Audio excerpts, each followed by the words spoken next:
وَلَقَدْ يَسَّرْنَا الْقُرْآنَ لِلذِّكْرِ فَهَلْ مِن مُّدَّكِرٍ۔ فلما جاء سلیمان، جب وہ اس کے ایلچی وہ گفٹ لے کے پہنچے، اب ظاہر ہے بادشاہ نے بادشاہ کو گفٹ دیا ہے، وہ کوئی معمولی تو نہیں ہوگا۔ قال اتمدوننی بمال، کیا تم میری مدد کرنا چاہتے ہو مال کے ساتھ؟ یعنی حضرت سلیمان علیہ السلام کو غصہ آیا۔ قال اتمدوننی بمال، کیا تم مال کے ساتھ میری مدد کرنا چاہتے ہو؟ فما آتانی اللہ خیر مما آتاکم، جو اللہ نے مجھے عطا کیا ہے وہ اس سے کہیں بہتر ہے جو اللہ نے تمہیں عطا کیا۔ تمہیں بھی اللہ نے عطا کیا ہے، مجھے بھی اللہ نے عطا کیا ہے، لیکن جو اللہ نے مجھے عطا کیا ہے وہ اس سے کہیں بہتر ہے جو تمہیں عطا کیا ہے، تو تم مال کے ذریعے سے میری مدد کرنا چاہتے ہو؟ بل انتم بہدیتکم تفرحون،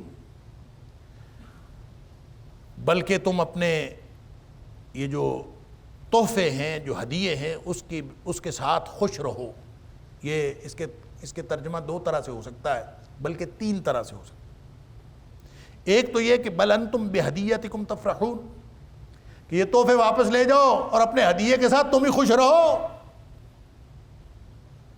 اور دوسرا معنی اس کا یہ ہو سکتا ہے کہ تم تحفہ دے کے خوش ہو رہے ہو۔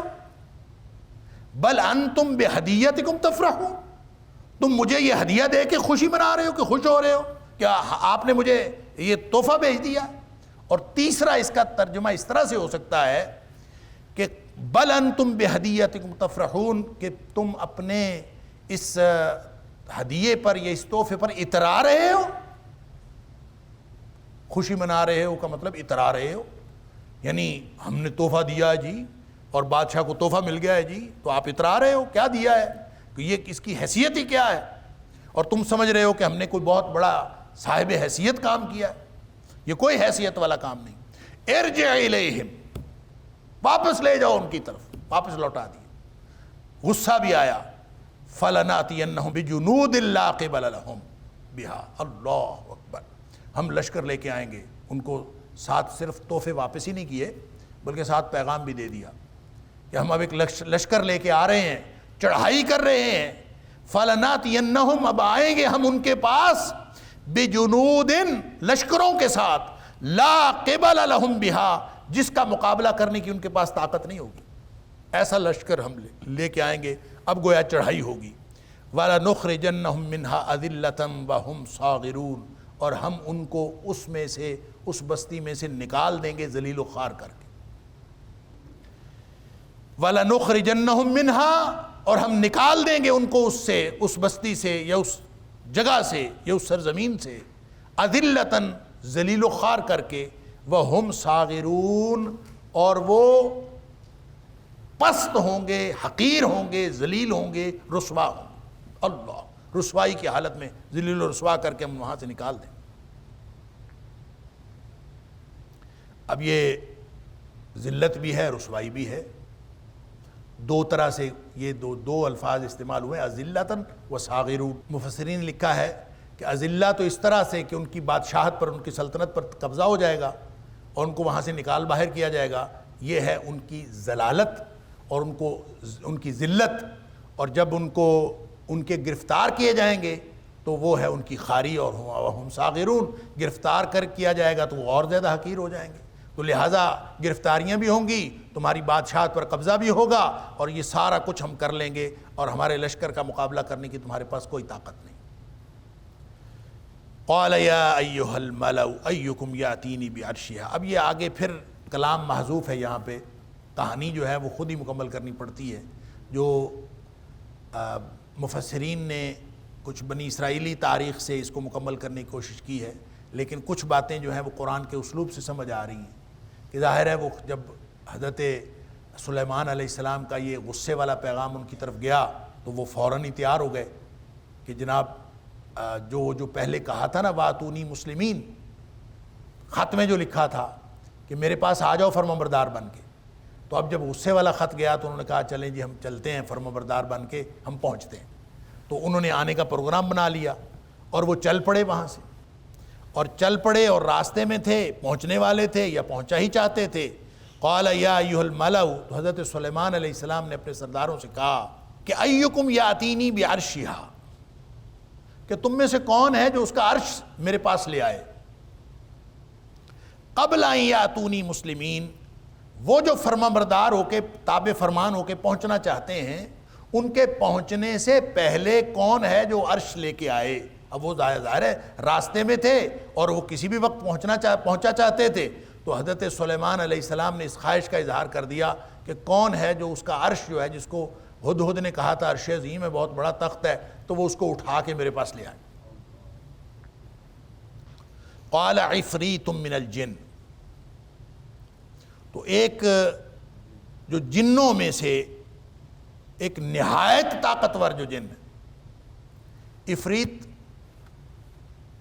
افرا سے ہے جس کا معنی ہوتا ہے مٹی. تو عفریت اصل میں اس لیے کہتے ہیں کسی کو جو دوسرے کو پچھاڑ کے مٹی میں ملا دے. انتہائی طاقتور عفریت کہتے ہیں، انتہائی طاقتور، اور ساتھ اس کے اندر شرارت کا معنی بھی موجود ہوتا ہے. انتہائی طاقتور اور شریر، یعنی ہر طرح کے جن جو ہیں وہ حضرت سلیمان علیہ السلام کی اس لشکر میں موجود تھے. تو طاقتور اور شریر جن تھا. تو اس نے کہا کہ انا آتی کا بھی، میں اس کو لے آتا ہوں آپ کے پاس، قبل ان تقوم من مقامک، اس سے پہلے کہ آپ اپنی جگہ سے اٹھیں. یعنی وہ جو محفل ہے، جس محفل میں بیٹھے تھے، مجلس برخاست ہونے سے پہلے میں لے آؤں گا، اور یوں جاؤں گا اور لے کے آ جاؤں گا، آپ کے یہاں سے اٹھنے سے پہلے لے آؤں گا. قبل ان تقوم من مقامک، آپ کے اس جگہ سے اٹھنے سے پہلے. وانی علیہ لقوی امین، میں اس پر بڑا طاقت رکھتا ہوں، طاقت بھی میرے پاس ہے، میں لے آؤں گا. امین، اور میں امانت داری کے ساتھ لاؤں گا، درمیان میں سے کوئی چیز چراؤں گا نہیں. اس کا مطلب ہے تھا تو شریر، اس کے بارے میں اس کا کوئی ٹریک ریکارڈ اچھا نہیں تھا، اسی لیے اس نے فوراً ہی جو ہے نا، جب اس نے کہا کہ میں لاؤں گا تو ساتھ ہی کہہ دیا میں چوری شوری نہیں کرتا، اس کو امانت داری کے ساتھ، پوری دیانت داری کے ساتھ لے آؤں گا. انی لقوی وانی علیہ لقوی امین، طاقتور بھی ہوں اور امانت دار بھی ہوں. اس نے گویا یقین دلایا کہ میں اس کو صحیح سلامت یہاں لاؤں گا. قال الذی عنده علم من الکتاب، اب ظاہر ہے حضرت سلیمان علیہ السلام سمجھ رہے تھے کہ وہ پہنچنے ہی والے ہیں. تو اب ظاہر ہے کہ محفل برخاست ہوتے تک وہ آتا. اچھا، عرش منگوا کے کرنا کیا تھا حضرت سلیمان علیہ السلام؟ یہ بھی ایک سوال ہے. اس پر جو ہے کچھ لوگوں نے تو یہ لکھا ہے کہ حضرت سلیمان علیہ السلام، یہ مفسرین بھی جب تفسیر کرتے ہیں تو بڑی بڑی عجیب باتیں لکھ دیتے ہیں. وہ کہتے ہیں کہ حضرت سلیمان علیہ السلام اس کے عرش پر قبضہ کرنا چاہتے تھے، اور جب وہ پہنچ جاتی تو وہ مسلمان ہو جاتی، تو مسلمان ہو جانے کے بعد اس کے عرش پر قبضہ نہیں کر سکتے تھے. تو اس لیے انہوں نے کہا کہ پہلے لے آؤ، کہ اس کے آنے سے پہلے ہم اس کے عرش پر قبضہ کر لیں، کیونکہ مسلمان ہو جانے کے بعد پھر اس پر قبضہ نہیں کیا جا سکتا. اچھا، یہ ایک ایسی عجیب و غریب تفسیر ہے کہ جو حضرت سلیمان علیہ السلام کی شان کے ساتھ مطابقت نہیں رکھتی، نہ ان کی پیغمبرانہ شان کے ساتھ اور نہ ان کے شاہی جلال کے ساتھ. کیونکہ اگر ان کی بادشاہت کی بات سمجھیں تو جو کچھ اللہ نے حضرت سلیمان علیہ السلام کو عطا کیا تھا وہ کہیں بہتر تھا. ابھی بات ہوئی ہے، وہ ان ساری باتوں سے حضرت سلیمان علیہ السلام کی بادشاہت ملکہ سبا کی بادشاہت سے بہت بڑی اور بہت وسیع اور بہت قیمتی بادشاہت تھی. لہذا حضرت سلیمان علیہ السلام کو کیا ضرورت ہے کہ وہ لے کے آئیں اس کا. اور دوسری بات یہ کہ یہ تو مسلمان ہو جائے گی تو میں اس کا تخت نہیں لے سکوں گا، پہلے لے لوں. یہ تو ایک ہیلا ہے، اور اس طرح کے ہیلے جو ہیں یہ انبیاء سے نہیں ہوتے. انبیاء اس طرح کا کام نہیں کرتے. اور ویسے بھی جو مال غنیمت ہے یہ پہلے شریعتوں میں تو جائز ہی نہیں تھا. لہذا مال و دولت کو حضرت سلیمان علیہ السلام نے کیا کرنا تھا؟ یہ بالکل مادی سوچ کی عکاسی کرتی ہے یہ تفسیر. حضرت سلیمان علیہ السلام کا کوئی مادی مقصد نہیں تھا. سلیمان علیہ السلام اللہ کے نبی تھے. ان کا مقصد یہ تھا کہ وہ جب آئے تو اس کے اوپر رعب پڑے کہ یہ جو اللہ کا نبی ہے اس کی بادشاہت ایسی ہے اس کے پاس طاقت ایسی ہے کہ یہ تمہارا عرش بھی اٹھا کے یہاں لا سکتے ہیں۔ اور اس کا مطلب یہ ہوا کہ جو انبیاء ہیں یا انبیاء کے جو ورثاء ہیں یا جو اہل ایمان ہیں، وہ اگر ایسا کوئی کام کریں جس سے دشمن کے اوپر رعب پڑتا ہو تو یہ عین سنت سلیمانی ہے، حضرت سلیمان علیہ السلام کی سنت ہے۔ اور جنگ کے اندر تو نبی پاک صلی اللہ علیہ وآلہ وسلم نے بھی، اب دیکھیں جب مختلف قسم کے اقدامات نبی کریم صلی اللہ علیہ وسلم نے جنگ کے اندر، یہ جو داڑھی، سفید داڑھی کے اوپر جو خضاب لگانا ہے اور اس کو سیاہ کرنا ہے، جنگ کے اندر مجاہدین کے لیے نبی پاک صلی اللہ علیہ وسلم نے جائز قرار دیا کہ اس کو آپ جو ہے نا رنگ کے جائیں اور جوان نظر آئیں۔ پھر جب عمرہ قضاء کے اوپر نبی پاک صلی اللہ علیہ وسلم تشریف لے گئے ہیں تو نبی کریم صلی اللہ علیہ وسلم نے صحابہ کرام سے، چونکہ پہلا موقع تھا کہ مہاجرین جو ہیں یہ واپس اپنے گھروں کو، یعنی اپنے مکہ شہر میں آئے تھے، تو انہوں نے مشہور کر رکھا تھا کہ مدینہ جا کے ان کی صحتیں ٹھیک نہیں رہیں، تو یہ بہت صحت مند نہیں رہے۔ تو نبی کریم صلی اللہ علیہ وسلم نے فرمایا طواف قدوم میں جب پہنچو گے نا تو کندھا بھی ننگا کر لینا ہے اور ایڑیاں اٹھا کے اور یوں سینہ اٹھا کے چلنا ہے اور 3 چکر ایسے لگانے ہیں کہ یہ سارے دنگ رہ جائیں کہ ان کے پاس طاقت کتنی ہے۔ تو اس کا مطلب یہ ہے کہ طاقت کا اظہار جو ہے، اپنی قوت کا اظہار دشمن کے اوپر، وہ کسی بھی طرح سے اگر ممکن ہو تو وہ کیا جانا چاہیے۔ حضرت سلیمان علیہ السلام نے بھی یہی کیا کہ انہوں نے اس کے اوپر رعب ڈالنے کے لیے اور دبدبا ڈالنے کے لیے کہ حضرت سلیمان علیہ السلام وہ کوئی مسیطڑ ملا نہیں ہے اور کوئی صرف جو ہے وہ اللہ کے نبی اس طرح کے نہیں ہیں کہ جس کے پاس صرف پیغمبرانہ شان ہے اور شاہی جلال موجود نہیں ہے۔ اللہ کریم نے شاہی جلال بھی عطا فرمایا ہے اور پیغمبرانہ شان بھی عطا فرمائی، اس لیے انہوں نے منگوایا، اور کوئی مادی مقصد نہیں تھا۔ اور مادی مقصد نبی کے ساتھ اٹیچ کرنا، یہ جن لوگوں نے نبی کریم صلی اللہ علیہ وسلم کے ساتھ مادی مقاصد اٹیچ کیے ہیں انہوں نے بہت ظلم کیا ہے، اور جو جو اللہ کے کسی بھی نبی کے ساتھ مادی مقاصد اٹیچ کرتے ہیں وہ بھی بہت ظلم کرتے ہیں۔ قال الذی عنده علم من الکتاب، اب ظاہر ہے کہ وہ چونکہ پہنچنے والے تھے تو حضرت سلیمان علیہ السلام نے کہا ہوگا کہ مجھے تو اس سے زیادہ جلدی چاہیے، محفل برخاست ہوتے تک تو وہ پہنچ جائیں گے، تو مجھے تو اس سے زیادہ جلدی چاہیے۔ قال الذی عنده علم من الکتاب، تو اس شخص نے کہا جس کے پاس کتاب کا ایک علم تھا، علم من الکتاب، کتاب میں سے ایک علم اس کے پاس تھا، انا آتیک بہ، میں لے آتا ہوں اس کو تیرے پاس، قبل ان یرتد الیک طرفک، آپ کی آنکھ جھپکنے سے پہلے، پلک جھپکنے سے پہلے میں اس کو آپ کے پاس لے آتا ہوں۔ فلما رآہ، پس جو ہی دیکھا حضرت سلیمان علیہ السلام نے، مستقرا عنده، تو وہ تخت جو ہے وہ ان کے پاس پڑا ہوا تھا، رکھا پڑا تھا۔ اللہ اکبر۔ اب یہ جو مستقرا عنده ہے، عنده ان کے پاس، اگر صرف یہ کہہ دیا جاتا کہ فلما رآہ عنده، کہ انہوں نے اس کو اپنے پاس ہی دیکھا، تو یہ بات مکمل تھی۔ مستقرا عنده، اس میں تاکید ہے کہ یہ صرف وہ پڑا ہوا نظر نہیں آیا بلکہ بنفس نفیس پڑا ہوا تھا، پورا وجود اٹھا کے وہ لا کے وہاں پہ عملی طور پر وہ موجود تھا۔ قال هذا من فضل ربی، حضرت سلیمان علیہ السلام نے اس کو دیکھا تو شکر کیا، فخر کا اظہار نہیں کیا۔ قال هذا من فضل ربی، یہ اللہ کے فضل سے ممکن ہوا ہے، سبحان اللہ۔ لیبلونی، اس نے مجھے آزمایا ہے، اشکر ام اکفر، کہ کیا میں شکر کرتا ہوں یا میں کفران نعمت کرتا ہوں۔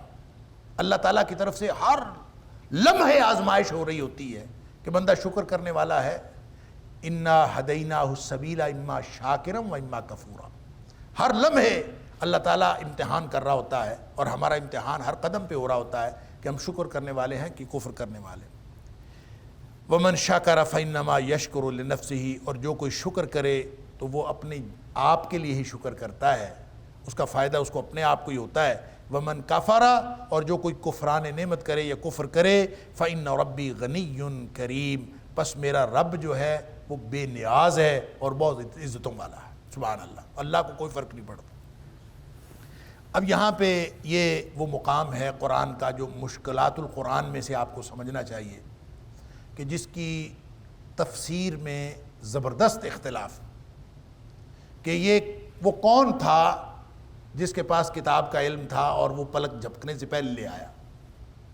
اس کے بارے میں مختلف روایات ہیں۔ جو سب سے زیادہ معروف روایت ہے، کہا جاتا ہے کہ وہ آصف بن برخیہ تھا، جو وزیر تھا حضرت سلیمان علیہ السلام کا، اور اس کے پاس کوئی علم تھا اور وہ اپنے علم کے زور پر اس کو لے آیا۔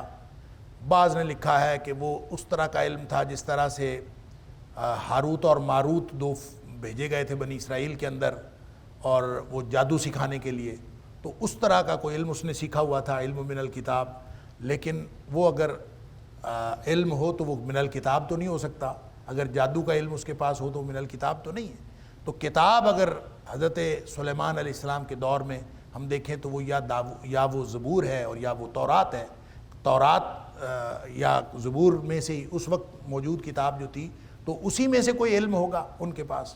اللہ اکبر۔ لہٰذا اس سے ایک تفسیر تو اس کی یہ ہے کہ اس سے مراد آصف بن برخیہ ہے، اس کے پاس کوئی علم تھا اور اس نے اپنے علم کے زور پر اس کو وہاں پہ لے آیا۔ دوسری روایت اس میں، بلکہ کئی روایتیں، بعض نے کہا ہے کہ یہ اس سے مراد جبریل علیہ السلام، اور جبریل علیہ السلام نے یوں پکڑا اور لا کے رکھ دیا اور اس کے پاس علم من الکتاب۔ بعض نے کہا خضر علیہ السلام ہے، تو خضر علیہ السلام زندہ تھے، اس وقت موجود تھے۔ یہ بالکل ایک بعید از قیاس بات۔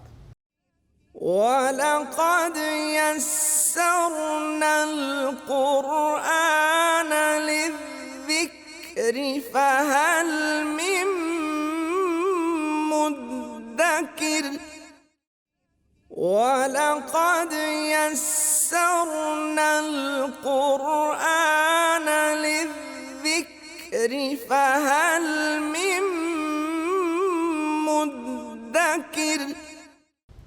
ایک فرشتے نے آ کے کر دیا، تو اس کے اگر وہ فرشتہ آتا تو اس کو یہ نہیں کہا جا سکتا کہ الذی عندہ علم من الکتاب، کہ وہ شخص جس کے پاس کتاب کا علم تھا۔ یہ ڈسکرپشن ایسے شخص کے لیے ہے جو حضرت سلیمان علیہ السلام کی محفل میں موجود تھا۔ اب ایک اور بات پھر یہ سمجھ آتی ہے کہ ہو سکتا ہے کہ وہ حضرت سلیمان علیہ السلام خود ہوں، کیونکہ یہ تو نہیں کہا گیا کہ اس شخص نے حضرت سلیمان علیہ السلام کو کہا، یا حضرت سلیمان علیہ السلام نے اس شخص سے کہا، یہ تو نہیں ہے۔ قال الذی، وہ ذات، وہ شخص، اس نے کہا، عندہ علم من الکتاب، جس کے پاس کتاب کا علم تھا اس نے کہا، تو اس سے مراد سلیمان علیہ السلام خود ہو سکتے ہیں، کہ سلیمان علیہ السلام نے کہا کہ نہیں، تم جو عفریت کو کہا کہ تم جو لانا چاہ رہے ہو نا، تم دیر کر دو گے، میں خود لے آتا ہوں۔ تو یہ علم من الکتاب، سب سے بڑے عالم جو شریعت کے ہوتے ہیں وہ اس وقت کے نبی ہوتے ہیں۔ لہٰذا علم من الکتاب سے مراد، الذی عندہ علم من الکتاب سے مراد حضرت سلیمان علیہ السلام خود ہیں، اور یہ ان کا ایک معجزہ تھا، اور نبی سے معجزہ سرزد ہو جائے، یہ کوئی بعید از قیاس نہیں ہے، کسی بھی نبی سے کوئی بھی معجزہ سرزد ہو سکتا ہے، اور اللہ تعالیٰ کے حکم سے ہوتا ہے، اور انہوں نے کہا بھی ھذا من فضل ربی، یہ میرے اللہ کے فضل سے ہے، میرے رب کے فضل سے ہے، اور میں نے شکر کیا اس بات پر۔ یعنی انہوں نے فخر نہیں کیا کہ اللہ تعالیٰ نے مجھے یہ طاقت دی اور میں اس پر فخر کروں۔ لہٰذا بہت قرین قیاس یہ تفسیر ہے کہ اس سے مراد حضرت سلیمان علیہ السلام خود۔ لیکن باقی تفسیروں کے بارے میں بھی یہ نہیں کہا جا سکتا کہ وہ غلط ہیں۔ البتہ خضر علیہ السلام اور جبریل علیہ السلام والی تفسیر جو ہے وہ تو بڑی بعید از قیاس ہے۔ آصف بن برخیہ والی بھی ٹھیک ہے، یہ ہو سکتی ہے۔ بات اصل میں یہ ہے کہ آج کے دور میں اگر ہم دیکھیں تو آج سے 50 سال پہلے کوئی شخص کہے کہ میں آپ کو امریکہ میں بیٹھے ہوئے کسی شخص کی تصویر ابھی دکھا سکتا ہوں، آج سے 50 سال پہلے کوئی شخص یہ کہے تو ہم نے کسی نے اس بات کا یقین نہیں کرنا تھا کہ یہ ٹھیک نہیں کہہ رہا۔ کیسے ہو سکتا ہے کہ امریکہ میں ایک شخص بیٹھا ہوا ہے اور آپ اس کی تصویر یہاں چند سیکنڈوں میں دکھا دیں، اور بالکل پلک جھپکنے میں ایک ٹچ ہی تو کرنا ہے، اور ٹچ کرنے سے وہ تصویر نظر آنا شروع ہو جاتی ہے۔ تو اگر آج کوئی شخص یہ کہے تو آج یہ بات قابل یقین ہے، کیونکہ ہم نے اس کو دیکھ لیا ہے اور یہ ایک علم آ گیا ہے۔ تو کیا یہ ہو نہیں سکتا کہ حضرت سلیمان علیہ السلام کے دور میں کوئی ایسا علم ہو جس سے فزیکلی چیزیں ایک جگہ سے دوسری جگہ منتقل ہو جاتی ہوں؟ کیونکہ ان کی بادشاہت ایسی تھی، اور ان کی بادشاہت کے اندر ایسے لوگ موجود ہوتے ہوں گے کہ جن کے پاس اب وہ جو سرعت کے ساتھ اور تیزی کے ساتھ منتقلی ہے، یہ عام طور پہ انسان نہیں کر سکتے، جن کر سکتے ہیں۔ اور جنوں کو اللہ تعالیٰ نے ہوا میں اڑنے کی اور بہت تیزی سے اڑنے کی اور بہت تیزی سے ایک جگہ سے دوسری جگہ جانے کی اللہ تعالیٰ نے صلاحیت عطا کی ہے۔ اور وہ بھی جن تھا، عفریت من الجن، جو یہ کہہ رہا تھا کہ میں آپ کی محفل برخاست ہونے سے پہلے لے آؤں گا، لیکن الذی جو کہا گیا، قال الذی، اس نے کہا عندہ علم من الکتاب، جس کے پاس علم تھا۔ یہ جو الذی سے مراد بھی کوئی جن نہیں ہو سکتا ہے کہ یہ کوئی دوسرا جن تھا، وہ عفریت تھا، شرارتی جن، یہ نیک جن تھا، اس کے پاس علم بھی تھا، اس کی صورت زیادہ تھی، اس کی صورت کم تھی۔ جیسے انسانوں کی صلاحیتیں مختلف ہوتی ہیں، ایسے اللہ تعالیٰ نے جنوں کی صلاحیتیں مختلف رکھی ہوئی ہیں۔ تو جس کے پاس جو شرارتی جن تھا، جس نے یقین دلایا کہ نہیں میں امانت داری سے لے آؤں گا، چوری بھی نہیں کروں گا، کچھ نہیں کروں گا، وہ شرارتی تھا، اس کی طاقت یہ تھی کہ وہ محفل برخاست ہونے سے پہلے لا سکتا تھا۔ تو کیا خیال ہے جس شخص کے پاس علم بھی ہو اور وہ نیک سیرت ہو اور وہ نیک تینت ہو، اس کے پاس علم بھی ہو کتاب کا، اور وہ اس کو اللہ تعالیٰ نے سرعت کے اعتبار سے، تیزی کے اعتبار سے یہ طاقت عطا کی ہو کہ وہ اس سے پہلے، بلکہ پلک جھپکنے سے بھی پہلے وہاں سے لے کے آ سکتا ہو۔ اور حضرت سلیمان علیہ السلام کے لشکر کے اندر اس طرح کے بہت سارے لوگ موجود تھے۔ لہٰذا اس سے یہ استدلال کرنا کہ کوئی ایسا علم موجود ہے جو آج تک موجود ہے اور کسی شخص کے پاس بھی ایسی کوئی طاقت آ سکتی ہے کہ کسی کو ایک جگہ سے اٹھائے اور دوسری جگہ لے پہنچا دے، یہ ساری باتیں جو ہیں یہ بالکل بے سر و پا ہیں، اس کی کوئی بنیاد نہیں ہے۔ اگر ایسی کوئی بنیاد ہوتی تو نبی کریم صلی اللہ علیہ وسلم ہمیں فرما دیتے۔ میں نے عرض کیا یہ مشکلات قرآن میں سے ہے اور مشکل مقام ہے سمجھنے کے اعتبار سے، لیکن اگر اس کے اندر کوئی ہدایت کی بات ہوتی تو نبی پاک صلی اللہ علیہ وسلم ہمیں بتا چکے ہوتے، اس لیے کہ نبی کریم صلی اللہ علیہ وسلم کی ڈیوٹی تھی۔ سورہ نحل کے اندر ہم پڑھا ہے، وَأَنزَلْنَا إِلَيْكَ الذِّكْرَ، اے حبیب صلی اللہ علیہ وسلم یہ ذکر، یہ قرآن ہم نے آپ کی طرف نازل کیا ہے، لِتُبَيِّنَ لِلنَّاسِ، تاکہ آپ لوگوں کے لیے واضح کر دیں، مَا نُزِّلَ إِلَيْهِمْ، کہ ان کی طرف کیا نازل ہوا ہے۔ لہٰذا قرآن کی ایک ایک بات واضح کرنا یہ نبی اکرم صلی اللہ علیہ وآلہ وسلم کی ڈیوٹی تھی، اور نبی پاک صلی اللہ علیہ وآلہ وسلم نے اس کو واضح نہیں فرمایا تو اس کا مطلب ہے اس کا واضح ہونا ہماری ہدایت کے ساتھ کوئی تعلق بھی نہیں رکھتا۔ یہ واضح ہو جاتی اگر ہماری ہدایت کے ساتھ اس کا کوئی تعلق ہوتا۔ لہٰذا یہ معجزہ تھا حضرت سلیمان علیہ السلام کا، ان کے وزیر آصف بن برخیہ نے کیا یا ان کے لشکر میں سے کسی نیک جن نے کیا جو علم والا جن تھا، اور اس شرارتی جن کے مقابلے میں اس کی طاقت زیادہ تھی، اس نے کر دیا، یا پھر خود حضرت سلیمان علیہ السلام سے یہ معجزہ سرزد ہوا۔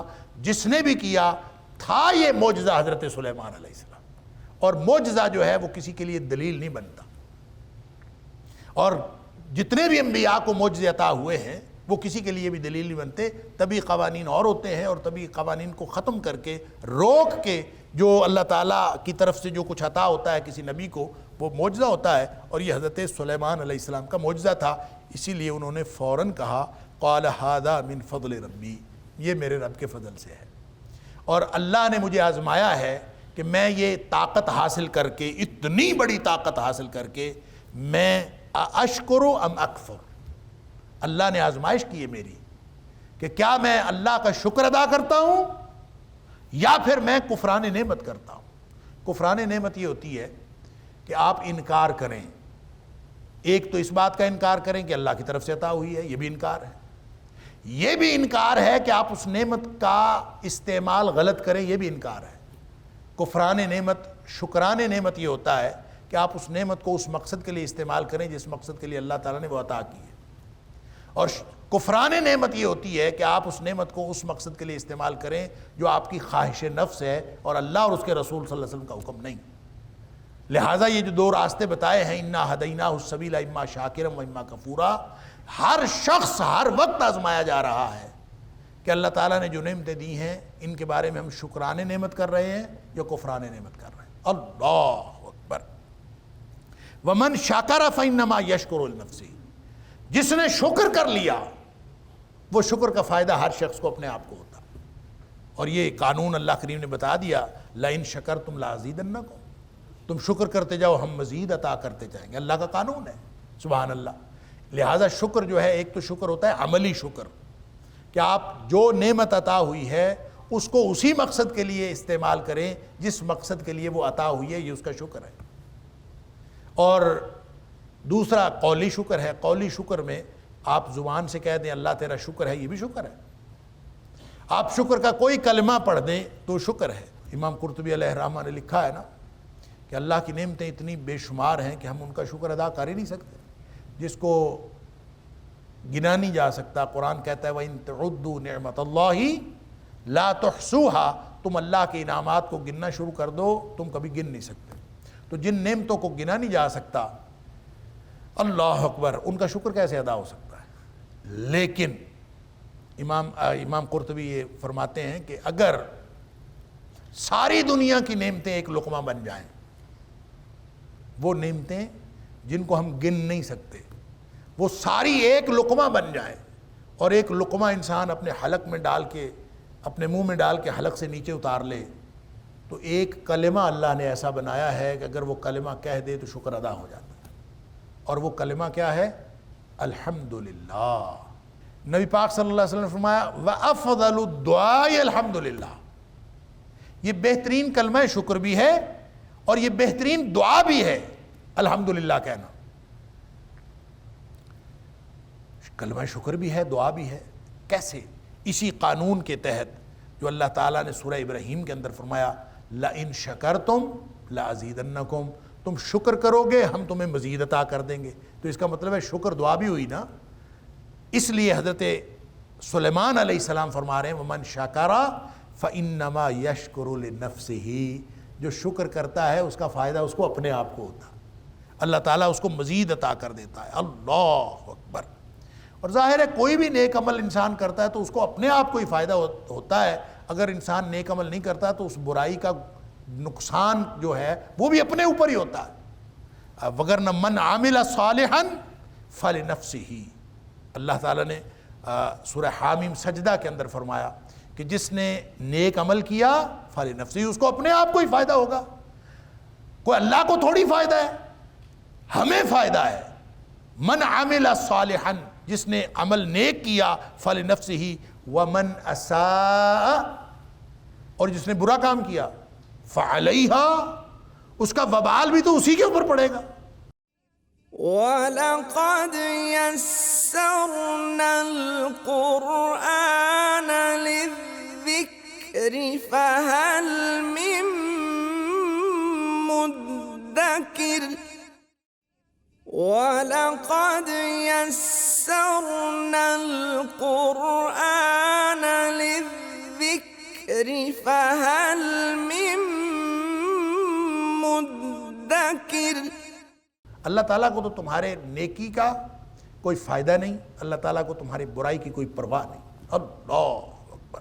وہ حدیث سنی ہوئی ہے نا، حدیث قدسی جو مسلم شریف کے اندر ہے کہ نبی پاک صلی اللہ علیہ وسلم اللہ فرماتا ہے یا عبادی، اے میرے بندو، لو ان اولکم وآخرکم وجنکم وانسکم کانوا علی اتقى قلب رجل واحد منکم ما زاد فی ملکی شیئا. اللہ، اگر تمہارا اول سے آخر انسان اور تمہارا اول سے آخر جن سب نیک بن جائیں، کانوا علی اتقى قلب رجل واحد منکم، جو تم میں سے سب سے زیادہ نیک ہے نا، سب سے زیادہ تقوی والا دل رکھتا ہے، اگر سارے انسان، سارے جن، اول انسان سے لے کر آخر انسان تک اور اول جن سے لے کر آخر جن تک سارے اس طرح کے دل لے آئے کانوا علی اتقى قلب رجل واحد منکم، اگر سب متقی بن جائیں، ما زاد ذلک فی ملکی شیئا، تو میری سلطنت کے اندر ذرہ بھر بھی اضافہ نہیں کرتے۔ مجھے کیا فائدہ ہے؟ ہر شخص کو اپنے آپ کو فائدہ ہے۔ فلنفسی من عمل صالحا فلنفسہ، اپنے آپ کو فائدہ ہے۔ ومن شکر فانما یشکر لنفسہ، جو شکر کرتا ہے اس کو اپنے آپ کو فائدہ، اللہ کو کیا فائدہ؟ اور پھر اللہ تعالیٰ نے اسی طرح فرمایا وَيَا عِبَادِي لَوْ أَنَّ أَوَّلَكُمْ وَآخِرَكُمْ وَجِنَّكُمْ وَإِنسَكُمْ كَانُوا عَلَىٰ أَفْجَرِ قَلْبِ رَجُلٍ وَاحِدٍ مِّنْكُمْ، اگر تمہارا اول انسان سے لے کر آخر انسان تک، اول جن سے لے کر آخر جن تک، اللہ اکبر، كَانُوا عَلَىٰ أَفْجَرِ قَلْبِ رَجُلٍ وَاحِدٍ مِّنْكُمْ، وہ اس کی طرح سے ہو جائے جو بدترین فاسق و فاجر دل والا آدمی ہے، اس کی طرح کی ساری انسانیت، سارے جن فاسق و فاجر بن جائے، تو کیا خیال اللہ کی مملکت میں کوئی کمی ہوگی؟ اللہ ما نقص ذالک من ملکی شیئا، یہ میری خزانے میں قطعاً کوئی کمی واقع نہیں کرتا۔ اللہ، پھر ساتھ اللہ تعالیٰ نے ایک اور بات بھی سمجھائی کہ میرے خزانے کتنے ہیں۔ فرمایا لو ان اولکم وآخرکم وجنکم وانسکم قاموا علی صعید واحد، اگر تم میں سے اول انسان سے لے کر آخر انسان تک اور اول جن سے لے کر آخر جن تک سب ایک میدان میں اکٹھے ہو جائیں، سارے اکٹھے ایک ہی میدان میں، سارے جن، آخری جن آنے والا، پہلا جن جو پیدا ہوا تھا، پہلا انسان جو پیدا ہوا تھا، آخری انسان جو آنے والا، یہ سارے ہی ایک میدان میں اکٹھے ہو جائیں، فسالونی، اور ایک ہی میدان میں اکٹھے ہو کے ہر شخص مجھ سے مانگنا شروع کر دے، جو مرضی مانگے، فَأَعْطَيْتُ كُلَّ وَاحِدٍ مَسْأَلَتَهُ، تو جس نے مجھ سے جو مانگا ہو میں سب کو عطا کر دوں، یک بارگی اور منہ مانگا، اللہ، اور سارے جن اور انسان سب کو میں عطا کر دوں، تو کیا خیال ہے میرے خزانوں میں کمی ہو جائے گی؟ ما نقص ذلك من ملکی شیئا الا کما ينقص المخیط اذا دخل البحر، اللہ، فرمایا ہاں میرے خزانوں میں اتنی کمی واقع ہوگی کہ جیسے سوئی سمندر میں ڈالی جائے اور باہر نکال لی جائے تو سوئی اپنی نوک پر جتنا پانی سمندر میں سے کم کرتی ہے، اتنی کمی واقع ہو جائے گی میرے خزانوں میں۔ اللہ، کیا مطلب؟ کوئی کمی واقع نہیں ہوگی۔ اللہ، سوئی کیا کمی واقع کرتی ہے سمندر کے پانی میں؟ اپنی نوک کے ساتھ ڈبو کے آپ باہر نکال لیں تو کوئی سمندر کا پانی کم ہو جاتا ہے۔ تو سارے انسانوں کو دے کے، سارے جنوں کو دے کے اور منہ مانگا دے کے بھی اللہ کے خزانوں میں کوئی کمی واقع نہیں ہوتی۔ اللہ اکبر، لہٰذا تمہارے شکر کرنے کی پرواہ اللہ کو نہیں ہے، تمہیں اپنی پرواہ ہونی چاہیے۔ وَمَنْ شَكَرَ فَإِنَّمَا يَشْكُرُ لِنَفْسِهِ، جو کوئی شکر کرے تو وہ اپنے آپ کے لیے ہی شکر کرتا ہے۔ وَمَنْ كَفَرَ، اور جس نے کفر کیا، انکار کیا، کفران نعمت کیا، فَإِنَّ رَبِّي، پس میرا رب غنی، بے نیاز ہے، اللہ کو تو کوئی، وہ تو بے پرواہ ہے، کریم اور بہت عزت والا ہے۔ قَالَ نَكِّرُوا لَهَا عَرْشَهَا، اب شکر بھی ساتھ ادا کر لیا، اور وہ جو اٹھا کے لے آئے تھے اس کا عرش، اس کا تخت، کہا نَكِّرُوا لَهَا، اس کو بے پہچان کر دو، اس کی حیت بدل دو، نَكِّرُوا لَهَا یعنی اس کی پہچان نہ رہے، اس کا حلیہ بدل دو، عرشہا، اس کے تخت کی، ننظر، ہم دیکھتے ہیں، اتہدی ام تکون من الذین لا یہتدون، کیا وہ پہچان کر کے ہدایت یافتہ لوگوں میں شامل ہوتی ہے یا پھر وہ کوئی راہ نہیں پاتی، یعنی دیکھتے ہیں وہ پہچانتی ہے کہ نہیں پہچانتی۔ اب یہ ایک اور کام حضرت سلیمان علیہ السلام نے کیا اس کا امتحان لینے کے لیے، کہ اس سے بھی اس کے اوپر رعب اور دبدبہ پیدا ہوگا کہ دیکھتے ہیں پہچانتی ہے کہ نہیں پہچانتی، اور اس کا جلدی جلدی انہوں نے حلیہ بگاڑ دی۔ فلما جاءت، جب وہ آ گئی، قیل ہاکذا عرشک، جب وہ آ گئی تو حضرت سلیمان علیہ السلام نے کہا کہ کیا تیرا عرش جو ہے، تیرا تخت جو ہے وہ اس طرح کا ہے؟ یہ نہیں پوچھا کہ کیا یہ تیرا ہے، تھا تو اسی کا، یہ نہیں سوال کیا۔ کیوں؟ اس لیے کہ اگر یہ سوال کر دیتے کہ یہ تیرا ہے تو اس کو گمان ہوتا کہ اس کو یہ رہنمائی ملتی سوال سے ہی کہ یہ میرا ہی ہو سکتا ہے، یہ بالکل اسی طرح کا تھا، تو یہ رہنمائی نہیں دی۔ پوچھا کیا یہ تیرا عرش، تیرا تخت اسی طرح کا ہے؟ اب یہ سوال کے اندر ایک بہت دانائی موجود ہے کہ ایسا نہیں ہے سوال کرنے، وہ کہتے ہیں کہ السوال نصف العلم، سوال بھی آدھا علم ہوتا ہے، اور سوال کرنے والا اگر سوال میں ہی جواب بتا دے، وہ کہتا ہے کہ میری بتا دو نا اگر کہ میری جھولی میں کیا ہے تو میں اس میں سے 2 انڈے تمہیں دے دوں گا، اور اگر یہ بتا دو کہ کتنے ہیں تو میں 12 کے 12 دے دوں گا۔ تو یہ بھی سوال ہوتے ہیں۔ تو سوال اس طرح کا ہو کہ اس کے اندر دانائی بھی ہو، اور جو بات آپ پوچھنا چاہتے ہیں اس کی دانائی کا اظہار چاہتے ہیں تو وہ بھی ہو جائے۔ لہذا حضرت سلیمان علیہ السلام نے یہ نہیں پوچھا کہ کیا یہ تیرا تخت ہے، یہ نہیں پوچھا، یہ پوچھا اہاکذا عرشک، کیا تیرا تخت اس طرح کا ہے؟ سبحان اللہ۔ اب وہ دیکھیں وہ کیا کہتی ہے، قالت کانہ ہوا، اب اس نے پہچان تو لیا کہ یہ میرا ہے، لیکن اس کو شک تھا کہ شاید میرا نہ ہو۔ اس نے یہ نہیں کہا کہ میرا تخت ایسا ہی ہے۔ اب اس کی دانائی بھی دیکھیے، لگتا ہے وہ بھی دانا خاتون تھی، اور اس نے یہ نہیں کہا کہ میرا تخت ایسا ہی ہے، کیونکہ اگر وہ یہ کہہ دیتی کہ میرا تخت ایسا ہی ہے تو اس جواب کا مطلب یہ ہوتا کہ اس نے بالکل نہیں پہچانا۔ اس نے یہ نہیں کہا کہ یہ میرا تخت ایسا ہی ہے، اس نے کہا کأنہ ہوا، یہ ایسے ہے جیسے یہ وہی ہو۔ یعنی اس میں دونوں جواب موجود ہیں، اس بات کا جواب بھی موجود ہے کہ اسی طرح کا ہے، اور اس بات کا جواب بھی امکان موجود ہے کہ مجھے لگتا تو ہے کہ یہ میرا ہی ہے۔